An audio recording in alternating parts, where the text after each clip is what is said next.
Good morning हमारे प्यारे दोस्तों। स्वागत है एक बार फिर से आपके अपने यूट्यूब चैनल लर्न विद एजे के साथ। दोस्तों, आशा करते हैं अब स्वस्थ और मस्त होंगे, पढ़ाई लिखाई अच्छी खासी चल रही होगी। दोस्तों, आज के इस वीडियो में हम हाजिर हैं आपके बोर्ड एग्जाम की दृष्टि से लेकर, ठीक है, बहुत ज़्यादा important short answer type question को लेकर जो आपके प्रोच बुक से लिए गए हैं। ठीक है, वे सारे क्वेश्चन सारे के सारे बोर्ड एग्जाम की दृष्टि से बहुत ज़्यादा महत्वपूर्ण है और यह बहुत इसी वर्डिंग में है।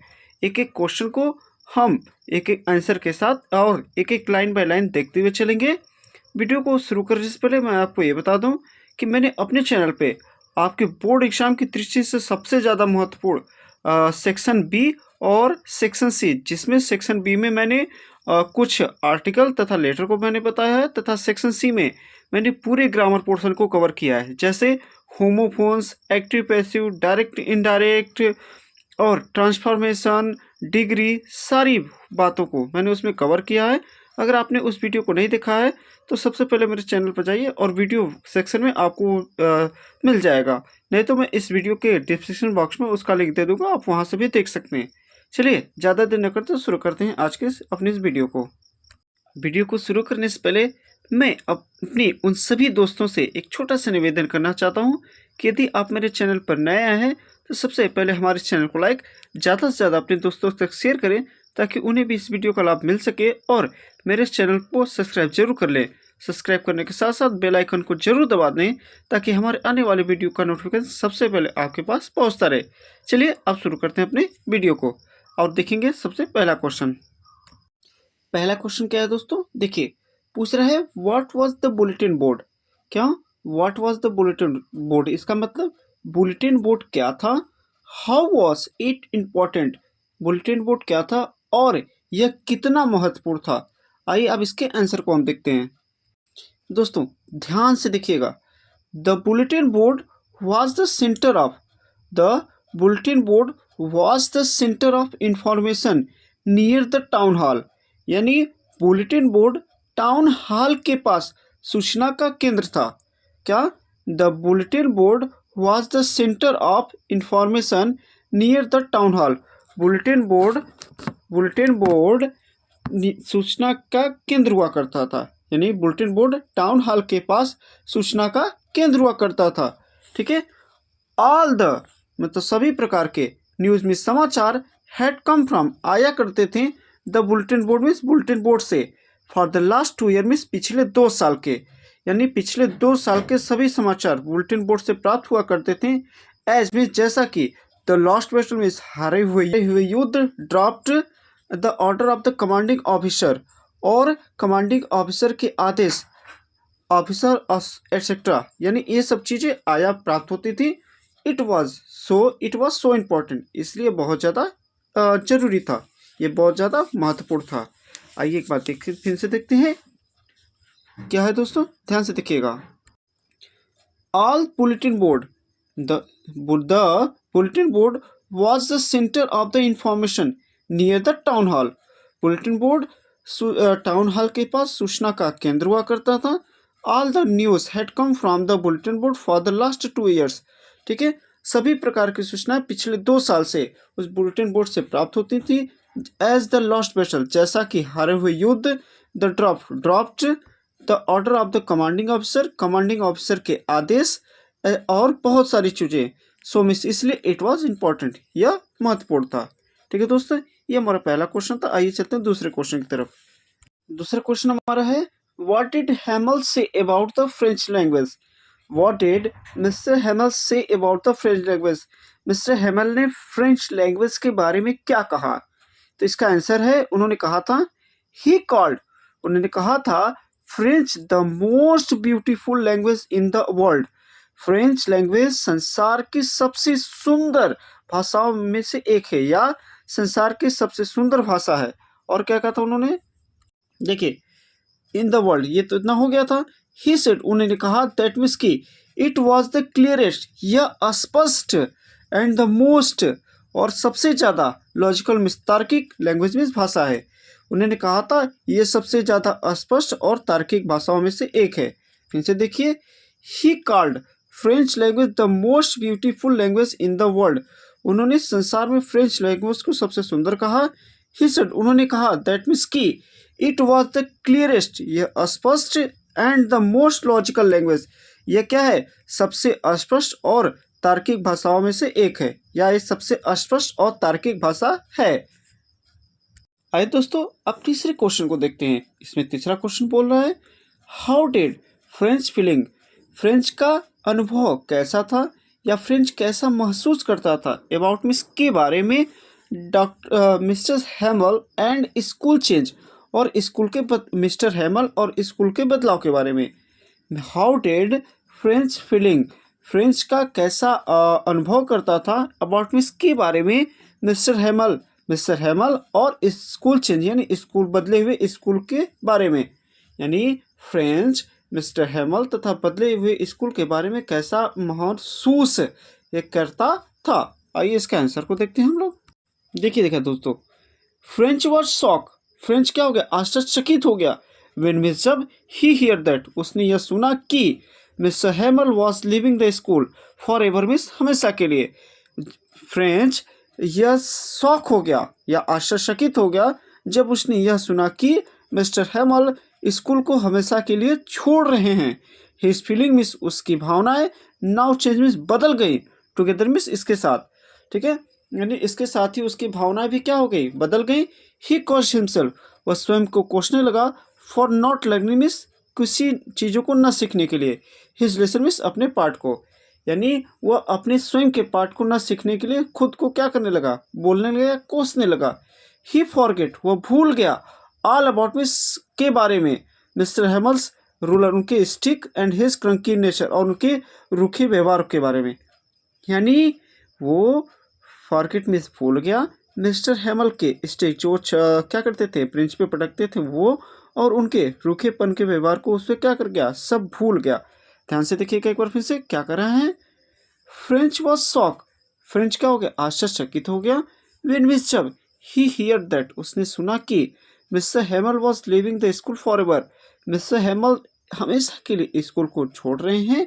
His feeling now change together, इसके साथ ही उसकी भावनाएं भी बदल गई। ही मिस, वह course himself for the not learning his lesson, अपने पाठ को न पढ़ने के लिए वह स्वयं को क्या कर रहा था, जिम्मेदार मानता था। He forget all the about mister Hamel's ruler, वह मिस्टर हैमल की छड़ी ब्रेंच पर उस छड़ी को पटकना, एंड हिज क्रंकी नेचर, और उनके रूखेपन के व्यवहार को क्या किया, सबको भूल जाता है। ये था दोस्तों हमारा तीसरा क्वेश्चन। अब आइए चलते अपने चौथे क्वेश्चन की तरफ। देखिए चौथा क्वेश्चन है, व्हाट डिड हैमल से, मिसेस हैमल्स ने क्या कहा, व्हेन मिस, जब Franz reach to the school, Mrs Hamel ने क्या कहा जब फ्रेंच क्या करता है, स्कूल पर पहुंचता है। आइए इसके आंसर को दिखाते हैं आपको। व्हेन मिस, जब Franz reach to the school, जब फ्रेंच स्कूल पहुंचता है, Mr Hamel saw him, Mr Hamel उसे देखते हैं, एंड सेड मिस कहते हैं क्या, व्हेन मिस, जब Franz reach to the school, Franz school पहुंचता है, and Mr Hamel saw him, Mr Hamel उसको देखते हैं, एंड सेड और कहते हैं, वेरी काइंडली मीन्स बड़े विनम्रता के साथ, to go to his place quickly, जल्दी से अपने स्थान पर जाने के लिए, यानी मिस्टर हैमल जब फ्रेंच को देखते हैं तो बड़ी विनम्रता से उसको अपनी जगह पर जाने के लिए कहते हैं। एंड मिस, और they had been beginning without him, वे इसके बिना ही पाठ को शुरू करने वाले थे। ठीक है, फिर से जब फ्रेंच स्कूल पहुंचता है तो मिसेस हैमल उसको देखते हैं और बड़ी विनम्रता के साथ उसको अपनी जगह पर जाने के लिए कहते हैं, क्योंकि वे पाठ को उसके बिना ही शुरू करने वाले थे। आइए दोस्तों आगे देखिए क्या है। हुम मिस किसे did mister हैमल blame for the ignorance in study, mister हैमल ने पढ़ाई से इनकार के लिए किसको जिम्मेदार माना, एंड वाई मिस क्यों। हुम मिस किसे डिड मिस्टर हैमल ब्लेम आरोपित करते हैं, आरोप लगाते हैं, फॉर द इग्नोरेंस मिस अनदेखा करने के लिए, इन स्टडी मिस अध्ययन में, यानी अध्ययन से अनदेखा करने के लिए मिस्टर हैमल किसे दोषी मानते हैं और वाई मिस क्यों मानते हैं। देखिए दोस्तों क्या है, फर्स्ट मिस पहले, फॉर द इग्नोरेंस मिस अनदेखा के लिए या पढ़ाई से हटने के लिए, इन स्टडी मिस अध्ययन से, यानी अध्ययन से या पढ़ाई से हटने के लिए या इग्नोर करने के लिए। मिस्टर हैमल ब्लेम देयर पेरेंट्स, उनके माता पिता को जिम्मेदार ठहराते हैं। हु मिस, जो कि प्रीफर्ड मिस क्या करते हैं, उनको क्या हु मीन्स जो कि प्रीफेक्ट मीन्स उन्हें प्राथमिकता देती थी, डे मीन्स उन्हें to work on a farm और एट द मिल्स, जो उन्हें फर्म और मिल्स में काम करने के लिए प्राथमिकता देती थी, एंड मिस और देन ही ब्लेम्ड, और उसके बाद वो जिम्मेदार मानते थे हिमसेल्फ में स्वयं को, टू मीन्स भी यानी वे स्वयं को भी जिम्मेदार मानते थे, फॉर गिविंग देम हॉलीडे, जब उन्हें क्या करते थे छुट्टियां दे दिया करते थे। यानी जब मिस्टर हेमल को क्या होता था फिशिंग के लिए जाना होता था तो वे क्या करते थे स्कूल की छुट्टियां कर दिया करते थे। यानी आप कहे तो एक बार फिर से इसको देखिए तो अच्छे से समझ में आ जाएगा। ध्यान से देखिए, फर्स्ट में सबसे पहले the ignorance in study, mister Hamel blame their parents, सबसे पहले पढ़ाई के लिए अनदेखा करने के लिए वे अपने उनके बच्चों के माता पिता को जिम्मेदार मानते हैं, हुम इज जो कि प्रीफर्ड देम, उन्हें प्राथमिकता देते थे, to work in a farm और ए द मिल, ठीक है, एट द मिल्स, जो उन्हें फर्म और मिलों में काम करने की प्राथमिकता प्रदान करते थे, ठीक है। और उसके बाद एंड देन, और उसके बाद ही ब्लेम्ड, वो आरोप लगाते हैं, हिमसेल्फ टू भी, स्वयं को भी, और उसके बाद वो स्वयं को भी आरोप लगाते हैं, फॉर गिविंग देम हॉलीडे, उन्हें छुट्टियां देने के लिए। आगे आगे देखते क्या है। अब दोस्तों देखिए, अब हम जो क्वेश्चन देखेंगे वो चैप्टर 2 से होगा। चैप्टर 2 में कौन से, लॉस स्प्रिंग, इसमें हम टोटल 5 इंपॉर्टेंट क्वेश्चन को देखेंगे जो आपका चैप्टर 2 से होगा। ठीक है दोस्तों, आइए चलते हैं अपने चैप्टर 2 के 5 इंपॉर्टेंट क्वेश्चन की तरफ।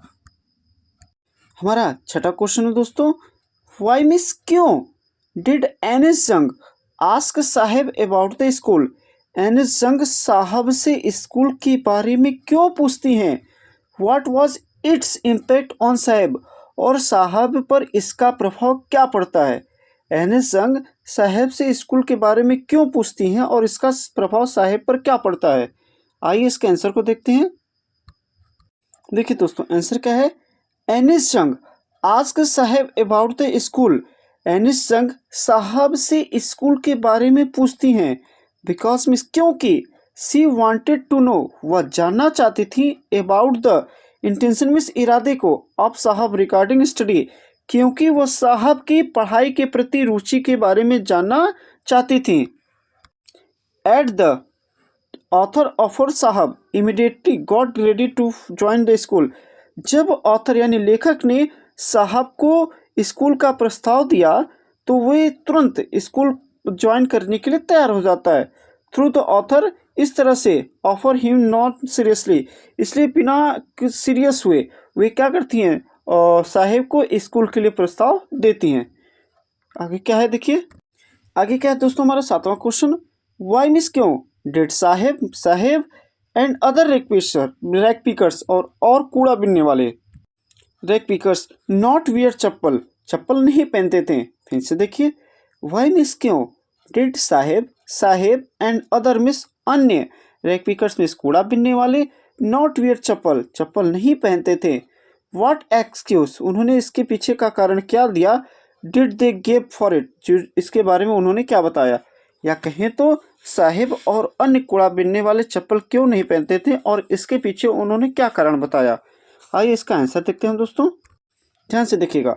साहेब and other rag pickers did not wear chappal, Saheb और अदर कूड़ा बीनने वाले चप्पल नहीं पहनते थे, बिकॉज मीन्स क्योंकि, इट्स देयर ट्रेडिशन, वह यह इनकी परंपरा थी, टू वंडर बेयरफुट, बिना चप्पलों के घूमने की, and they did not like to wear also, और वे पहनना भी नहीं चाहते थे। दे एक्सक्यूज दैट, उन्होंने इसके पीछे का बहाना बताया, देयर मदर, उनकी माँ, डिड नॉट गिव देम, उन्हें नहीं देती हैं, फ्रॉम द सेल्फ मीन्स ताकों से उतार कर, उसके पीछे इन्होंने ये कारण बताया कि उनकी माँ इसे ताकों पर से उतार कर इन्हें नहीं देती हैं। आइए एक बार फिर से देखिए, Saheb and other rag pickers, Saheb और अन्य कूड़ा बीनने वाले, डिड नॉट वियर चप्पल, चप्पल नहीं पहनते थे, बिकॉज मीन्स क्योंकि, it's their tradition to wander barefoot, यह बिना पैर घूमने की उनकी एक परंपरा हो गई थी, एंड मिस और they did not like to wear also, और वे पहनना भी नहीं चाहते थे। दे एक्सक्यूज दैट, उन्होंने बहाना बनाया कि देयर मदर, उनकी माँ, did not give them from the self, उनके सेल्फ में होता ताका, क्योंकि और उनकी माना ये तो वही बहाना बनाते थे कि उनकी माँ ताकों पर से उतार कर उन्हें चप्पल नहीं देती थी। ठीक है दोस्तों, आशा करते हैं आपको वीडियो समझ में आ रहा होगा। अगर आ रहा है तो एक लाइक दबा दीजिए, जिससे हमें भी मोटिवेशन मिलता है और मैं आपके लिए ऐसे वीडियो बनाता रहूँ। अब दोस्तों देखिए हमारा 8वां क्वेश्चन है, who was the Mukesh? Mukesh कौन था? Where did he belong? वह कहाँ से संबंध रखता था? And what was his mission? और उसके लक्ष्य क्या था? मुकेश कौन था और वो कहाँ से संबंध रखता था और उसका लक्ष्य क्या था? ठीक है दोस्तों, आइए देखते हैं इसके आंसर को। देखिए क्या है answer, Mukesh was a young boy. Mukesh एक नौजवान लड़का था, belonging to the bangle making family from Firozabad, जो फिरोजाबाद की चूड़ियाँ बनाने वाले परिवार से संबंध रखता था। His ambition was different from his family, उसका स्वप्न या उसका लक्ष्य अपने परिवार से अलग था। एज मीन्स जैसा कि ही वांटेड टू बिकम, वह बनना चाहता था ए मोटर मैकेनिक, जैसा कि वह एक क्या बनना चाहता था, मोटर मैकेनिक बनना चाहता था। फिर से देखिएगा दोस्तों, ध्यान से देखिएगा, क्या है, Mukesh was a young man, Mukesh एक नौजवान लड़का था, belonging to the bangle maker family from Firozabad, जो फिरोजाबाद के चूड़ियाँ बनाने वाले परिवार से संबंध रखता था। हिज मिस, उसका ambition was different from his family, उसका स्वप्न अपने परिवार से अलग था। एज जैसा कि ही वांटेड टू बिकम, वो बनना चाहता था ए मोटर मैकेनिक, मीन्स एक मिस्त्री, वह एक मोटर मैकेनिक या मिस्त्री बनना चाहता था। अब आइए चलते दोस्तों आगे की तरफ। देखिए दोस्तों नवा क्या है, why did Mukesh volunteer to take the narrator home? Mukesh स्वेच्छा से कथावाचक को घर क्यों ले जाना चाहता था? Who were there in the film, और घर पर कौन था? फिर से देखिए दोस्तों, मुकेश ने कथावाचक को स्वेच्छा से घर ले जाने के लिए क्यों कहा और घर पर उसके कौन कौन था, किसके, मुकेश के। आइए देखते हैं दोस्तों इसका आंसर बहुत ही इजी तरीके से, ध्यान से देखिए दोस्तों। Mukesh volunteered to take the narrator to his home because, Mukesh ने स्वेच्छा से कथावाचक को अपने घर ले जाने के लिए कहा क्योंकि his house was being rebuilt, क्योंकि उसका फिर से घर बनाया जा रहा था। And he wanted to show it to her, और वह इसे दिखाना चाहता था। ठीक है, इन द होम, घर में, देयर वेर मेनी मेंबर्स, और उसके घर में बहुत सारे सदस्य थे, जैसे कि मुकेश एल्डर ब्रदर, मुकेश का बड़ा भाई, हिज वाइफ, उसकी पत्नी यानी मुकेश की भाभी, ठीक है, और मुकेश फादर, मुकेश के पिताजी, और ग्रैंड मदर, और उसकी दादी माँ। ठीक है, फिर से देखिए दोस्तों, ध्यान से देखिएगा, क्या है, मुकेश वॉलंटियर्ड, क्या है, Mukesh volunteered to take the narrator to his home because, क्योंकि मुकेश ने स्वेच्छा से कथावाचक को अपने घर ले जाने के लिए कहा क्योंकि his house was being rebuilt, उसका घर दोबारा से बनाया जा रहा था। And he wanted to show it her, और वह इसे दिखाना चाहता था, किसे, कथावाचक को। इन द होम, इस घर में, देयर वेर मेनी मेंबर्स, उसके घर में बहुत सारे सदस्य थे। एज मीन्स जैसा कि मुकेश एल्डर, मुकेश का बड़ा भाई, और हिज वाइफ, उसकी पत्नी, मुकेश फादर, मुकेश के पिताजी, एंड दादी माँ, और बहुत सारे लोग थे। ठीक है, अब आइए देखते हैं दोस्तों 10वां क्वेश्चन अपना, is Saheb happy working at the tea stall? क्या साहेब टी स्टॉल पर या चाय के स्टॉल पर काम करके प्रसन्न था? एक्सप्लेन, वर्णन करें। क्या साहेब चाय के दुकान पर या चाय के स्टॉल पे कार्य करके प्रश्न था? ठीक है, यदि ऐसा है तो क्यों, इसका वर्णन करें। लिखा है, साहेब डज नॉट सीम, ठीक है, to be happy working at the tea stall, Saheb उस चाय की दुकान पर कार्य करके प्रसन्न प्रतीत नहीं हो रहा था। नो मिस, अब ही फील्स, वह महसूस कर रहा था, बाउंड एंड बॉन्डेड, एक बंधन को और बंधन के चारों तरफ घिरे हुए तरफ से होना। ठीक है, अब वह एक तरह के बंधन को महसूस कर रहा था। ठीक है, साहेब इज नो लॉन्गर, साहेब अब नहीं रहा हिज ऑन मास्टर, स्वयं का मालिक, साहेब अब स्वयं का मालिक नहीं रहा। आइए दोस्तों, अब हम आपके चैप्टर नंबर 3 जिसका नाम है डीप वाटर, इसके 5 important short answer type question को देखेंगे जो आपके एग्जाम से में बहुत ज़्यादा इंपॉर्टेंट होने वाले हैं। आइए एक एक क्वेश्चन को एक एक वर्ड मीनिंग के साथ एक एक लाइन में देखते रहते हैं। देखिए दोस्तों 11वां क्वेश्चन है, व्हाट टेरर, किस प्रकार का आतंक सिस्मिस घेर लिया था डगलस को, यानी किस प्रकार का आतंक डगलस को घेर लिया था। What was its effect on him, और इसका प्रभाव उस पर क्या पड़ता है।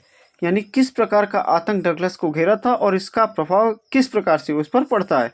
आइए इसके आंसर को देखते हैं।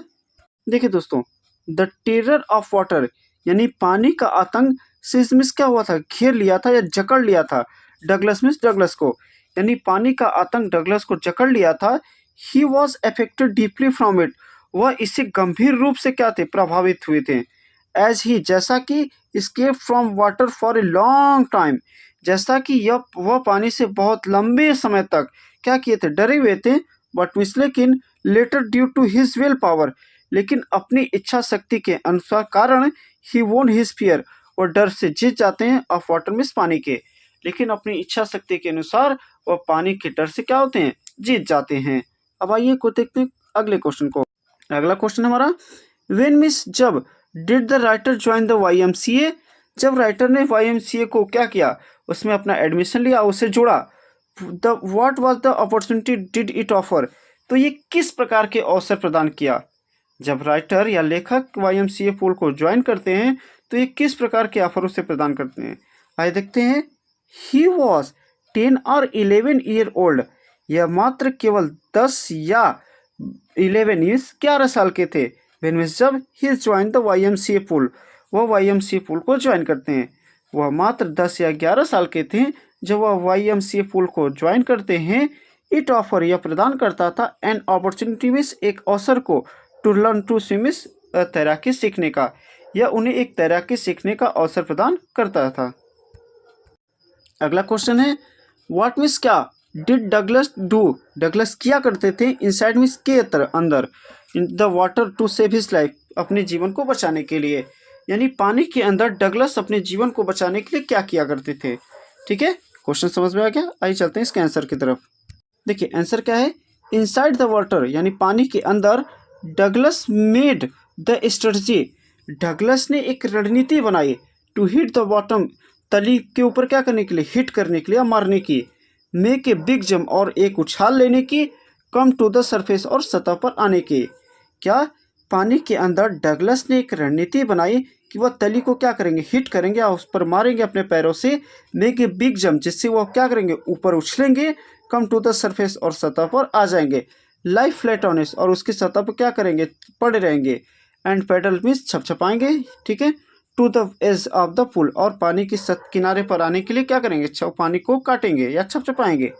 बट मीन्स, लेकिन एवरी टाइम, प्रत्येक बार या प्रत्येक समय, हिज स्ट्रेटजी, उनकी रणनीति फेल्ड मीन्स, असफल हो जाती थी। लेकिन जब जब वो ऐसा प्रयास करते, यानी पुल की सतह पर या तलछटी पर जब वो मारते ऊपर आने के लिए, जब जब ऐसा प्रयास करते वह असफल हो जाता। He did this all continuously, वह ऐसा लगातार करते रहे। He did this all continuously, वह ऐसा लगातार करते रहे। टू सेव हिज लाइफ, अपने जीवन को बचाने के लिए। ठीक है दोस्तों, आइए चलते हैं आगे। अब आगे क्या इसमें पूछ रहा है, व्हाट हैपेंड, क्या घटित हुआ। टू द लेग्स मीन्स, पैरों का। अब डगलस मीन्स, डगलस के पैरों के साथ क्या घटित हुआ। Inside the pool means, pool के अंदर। पूल के अंदर डगलस के पैरों के साथ क्या घटित हुआ। हाउ मीन्स, कैसे। Did he try to overcome this situation, इस परिस्थिति से बाहर आने के लिए उन्होंने क्या किया। ठीक है, क्या प्रयास किया या उन्होंने क्या किया। आइए इसका आंसर देखते हैं हम। देखिए दोस्तों, the legs of the Douglas inside the pool were hung as dead weight. ठीक है, उस पूल के अंदर डगलस के पैर एक मृत भार के भांति क्या हुए, पड़े रहे या लटके रहे। पैरालाइज में जड़वतहीन हो गए। एंड रिज मीन्स, वो क्या हो गए, संज्ञा विहीन हो गए। टू ओवरकम दैट सिचुएशन, इस परिस्थिति से बाहर आने के लिए। ही मेड स्ट्रेटजी, उन्होंने एक रणनीति बनाई। He would spring from the bottom of the pool, वह पूल की तली से क्या करेंगे, उछलेंगे। And come like a cork of the surface, और कॉर्क की तरह सरफेस पर या सतह पर आ जाएंगे। फिर से देखिएगा क्या है दोस्तों। अब है, the legs of Douglas inside the pool were hung as dead weight, यानी जो डगलस के पैर थे पानी के अंदर एक मृत भार की तरह पड़े रहे। पैरालाइज में जड़वत हो गए। एंड रिज में संज्ञा विहीन हो गए। टू ओवरकम दैट सिचुएशन, इस परिस्थिति से बाहर आने के लिए। ही मेड स्ट्रेटजी, उन्होंने एक रणनीति बनाई। He would spring from the bottom, वे तलहटी से क्या हुए, यानी उसकी तली पर छलांग लगाते हैं। Of the pool means, pool के। And come like a cork to the surface, और वो चाहते थे कि वो कोर्क की तरह सतह पर आकर आ जाएंगे। जब ये छलांग लगाएंगे तो वो कोर्क की तरह पानी की सतह पर वापस आ जाएंगे। अगला हमारा क्वेश्चन है दोस्तों, हाउ मीन्स कितना डीप वॉज द पुल, तालाब कितना गहरा था। What was there inside the water, और पानी के अंदर क्या था। तालाब कितना गहरा था और पानी के अंदर क्या था। आइए इसके आंसर को हम देखते हैं। ठीक है दोस्तों, देखिए दोस्तों, द पूल वॉज 2 और 3 feet deep at the shallow and. कहने का मतलब उथले सिरे पर, यानी जहाँ पर प्रवेश किया जाता है पानी के अंदर, उथले सिरे पर तालाब 2 या 3 फुट गहरा था।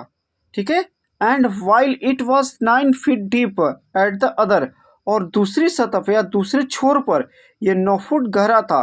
ठीक है, the awful yellow water was there inside on the water. ठीक है, पानी के अंदर ऊपर भयानक पीला पानी था। पानी के ऊपर एक भयानक पीला पानी था। फिर से देखिए, द पूल वॉज 2 और 3 feet deep at the shallow and, यानी पूल की उथले सिरे पर या तालाब के उथले सिरे पर जहाँ से उस पर प्रवेश किया जाता है वो 2 या 3 फुट गहरा था।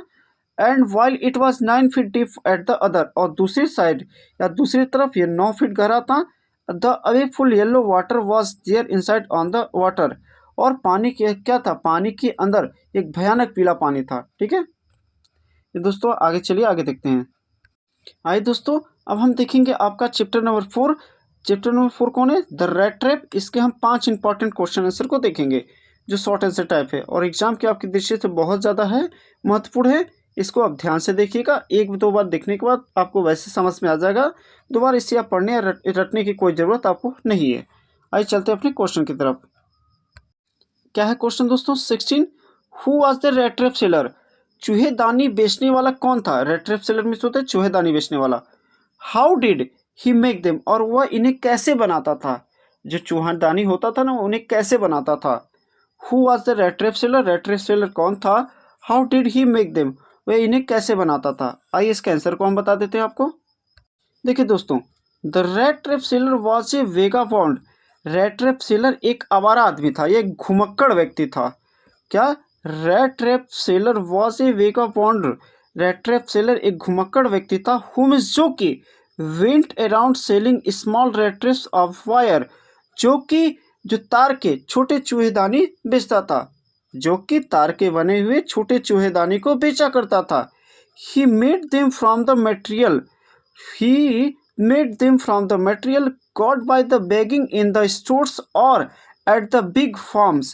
कहने का मतलब उसने इन्हें दुकानों या बड़े खेतों में भीख मांगकर प्राप्त सामग्रियों से बनाया करता था। क्या, he made them from the material that he got by begging in the stores or at the big farm। वह इन्हें दुकानों या खेतों से भी बड़े खेतों से भीख मांगकर प्राप्त सामग्रियों से बनाया करता था। अब आइए चलते हैं अपने क्वेश्चन नंबर 17 की तरफ। देखिए दोस्तों, 17वां क्वेश्चन है, वाई मिस क्यों did the rat trap seller, चूहेदानी बेचने वाला, रिटर्न मिस वापस आ गया तो the crofter cottage means crofter की झोपड़ी पर। यानी रेड ट्रैप सेलर या चूहेदानी बेचने वाला उस क्रॉफ्टर की झोपड़ी पर वापस क्यों आता है। आइए इसके आंसर को हम देखते हैं। देखिए क्या दोस्तों, the rat trap seller return to crofter's cottage. Rat trap seller उस क्राफ्टर की झोपड़ी पर दोबारा आता है।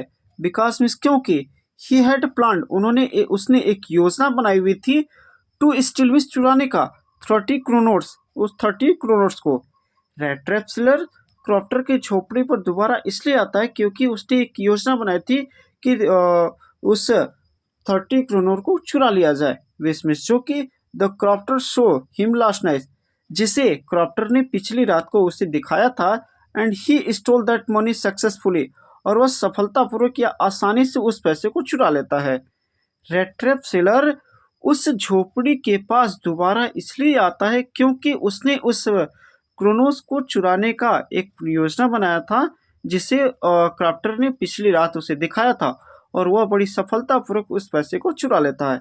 आइए चलते हैं क्वेश्चन नंबर 18 की तरफ। अब 18 है हमारा दोस्तों, What information did the Iron Master and his daughter receive at the church? Iron master और उनकी बेटी को चर्च में क्या जानकारी प्राप्त हुई।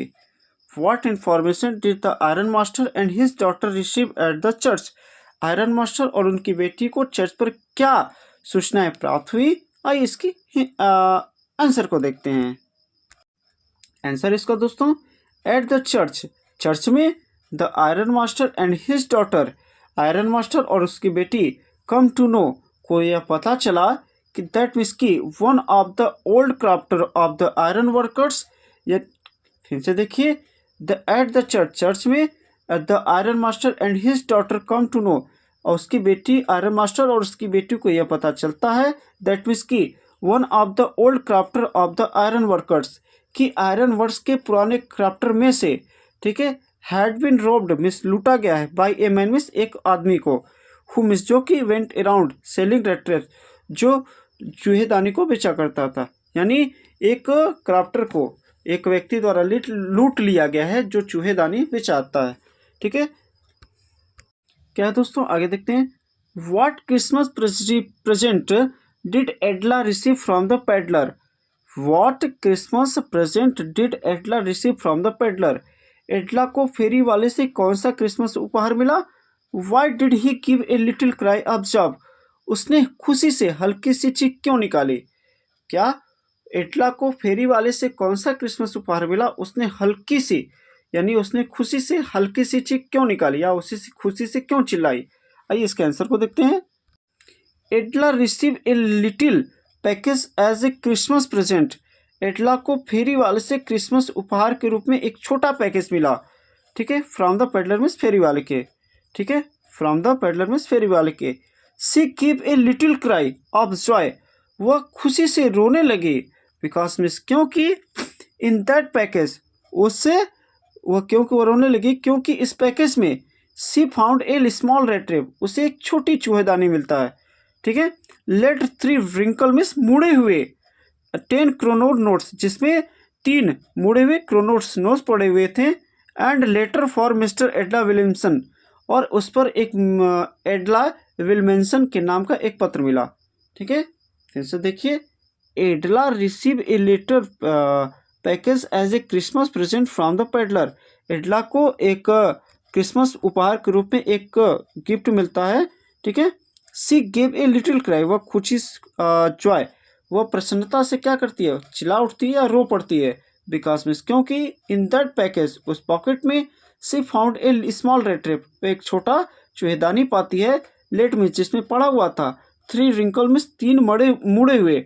10 मीन्स 10 रुपये के, यानी 10-10 रुपये के 3 मुड़े हुए 3 क्रोनोट्स के नोट्स उसमें पड़े हुए थे। And later of mister एडला Williamson, और एडला विलियमसन के नाम का एक पत्र था। ठीक है, अब आइए देखते दोस्तों क्वेश्चन नंबर 20 को। Why was the vagabond. Why means क्यों, वेगाबॉन्ड मीन्स होता है घुमक्कड़ या घुमंतु। Not ready to go with the iron master to his house, यानी वो घुमक्कड़ व्यक्ति उस आयरन मास्टर के घर जाने के लिए तैयार क्यों नहीं था हुआ या क्यों नहीं जा रहा था। फिर से देखिए। Why was the vagabond not ready to go with the iron master to his house, यानी वो घुमक्कड़ व्यक्ति उस आयरन मास्टर के घर या लौ व्यापारी के घर जाने के लिए क्यों तैयार नहीं हुआ। आइए इसके आंसर को देखते हैं, ध्यान से देखिए। The vagabond was not ready to go with the iron master to his house, वह घुमक्कड़ व्यक्ति और लौ व्यापारी के घर जाने के लिए क्या था, तैयार नहीं था। बिकॉज मीन्स क्योंकि he did not have trust on him, क्योंकि उसे आयरन व्यापारी पर विश्वास नहीं था। एंड मीन्स और ही वॉज वरीड, वह चिंतित था। अबाउट द 30 क्रोनोर, उन 30 क्रोनोर को लेकर वह चिंतित था, विच मीन्स जिसे ही स्टोल, वह चुराया हुआ था। एंड हैड विथ हिम, और उसके पास था। वह उन 30 क्रोनोर को लेकर भी चिंतित था जिसे वह चुराया था और उसके पास था। आइए दोस्तों अब आगे चलते हैं क्वेश्चन नंबर 21 की तरफ। इस चैप्टर में दोस्तों हम क्या देखेंगे, चैप्टर नंबर 5 जिसका नाम है इंडिगो। इसमें आप 5 इंपॉर्टेंट क्वेश्चन आंसर को पढ़ेंगे। ठीक है, जो आपके एग्जाम से बहुत ज़्यादा इंपॉर्टेंट होने वाले हैं। ठीक है, अगर आपको वीडियो पसंद आ रहा हो दोस्तों तो एक जरा लाइक कर दीजिए, जिससे हमें भी मोटिवेशन मिलता रहे। और अपने दोस्तों के साथ शेयर जरूर करिएगा जिनका बोर्ड एग्जाम है, ताकि उन्हें भी इस वीडियो का लाभ मिल सके। क्वेश्चन नंबर 21 क्या है, हु वाज राजकुमार शुक्ला। राजकुमार शुक्ला कौन थे। What was his speciality. Rajkumar Shukla कौन थे और उनकी विशेषता क्या थी। राजकुमार शुक्ला कौन थे और उनकी विशेषता क्या थी। देखिएगा दोस्तों, Rajkumar Shukla was a sharecropper of Champaran in Bihar. Rajkumar Shukla Bihar के चंपारण के एक फसल उत्पादन करने वाले थे। ठीक है, राजकुमार शुक्ला बिहार के चंपारण के Rajkumar Shukla was a sharecropper of Champaran in Bihar. Rajkumar Shukla Champaran Bihar के एक फसल उत्पादक करता थे। His speciality was that he was illiterate but resolute for his decision. उनकी खासियत यह थी कि वे अनपढ़ थे लेकिन अपने निर्णय के प्रति दृढ़ थे। फिर से देखिए, his speciality was that he was illiterate. वह क्या थे? उनकी विशेषता यह थी कि वह अशिक्षित थे बट मीन्स लेकिन रिजॉल्ट फॉर हिज डिसीजन, लेकिन अपने निर्णय के प्रति दृढ़ थे। आई क्वेश्चन नंबर 22 क्या है? Why did Rajkumar Shukla want to meet Gandhi ji? Rajkumar Shukla Gandhi ji से क्यों मिलना चाहते थे? ठीक है, राजकुमार शुक्ला गांधी जी से क्यों मिलना चाहते थे? इसका आंसर आइए हम इसका आंसर क्या है दोस्तों? Rajkumar Shukla wanted to meet Gandhi ji. Rajkumar Shukla Gandhi ji से इसलिए मिलना चाहते थे टू कंप्लेन में शिकायत करने के लिए अबाउट द इनजस्टिस में अन्याय के बारे में ऑफ द लैंडलॉर्ड में जमींदारों के जमींदारी सिस्टम इन बिहार में बिहार के। राजकुमार शुक्ला गांधी जी से इसलिए मिलना चाहते थे क्योंकि वह बिहार में जमींदारी प्रथा क्या करना चाहते थे? शिकायत करना चाहते थे। And somebody had probably told a speak of Gandhi ji, क्योंकि किसी ने उन्हें गांधी जी के बारे में बताया था। Rajkumar Shukla wanted to meet Gandhi ji. Rajkumar Shukla Gandhi ji से मिलना चाहते थे टू कंप्लेन में शिकायत करने के लिए अबाउट द इनजस्टिस में अन्याय की of the landlord system in Bihar. Bihar की कौन से इनजस्ट लैंडलॉर्ड यानी जमींदारी प्रथा के अन्याय की शिकायत करने के लिए वे इस गांधी जी से मिलना चाहते थे। यानी बिहार में जमींदारी प्रथा के प्रति हो रहे अन्याय की शिकायत करने के लिए वो गांधी जी से मिलना चाहते थे। एंड समबडी किसी ने हैड प्रोबेबली में संभवतः टोल्ड मिस बताया था to speak to Gandhi ji कि वह इन सब बातों को गांधी जी को क्या करे? बताए। किसी ने ऐसा कहा था कि वह अपनी समस्या को गांधी जी को बताए। क्वेश्चन नंबर 23 क्या है? What was the chief commercial crop of Champaran? Champaran का मुख्य फसल क्या था? एक बार ध्यान से देखिएगा दोस्तों। What was the long term contract, यानी उनके बीच दीर्घकालिक समझौता क्या था? बिटवीन मिस के बीच लैंडलॉर्ड मिस यानी स्वामी एंड द टेंटरेंस किराएदारों के, यानी किराएदारों और भूस्वामियों के बीच जो लॉन्ग टर्म यानी दीर्घकालिक समझौता क्या था? आइए देखते हैं इसको आंसर के। देखिए दोस्तों, इसका आंसर क्या होगा?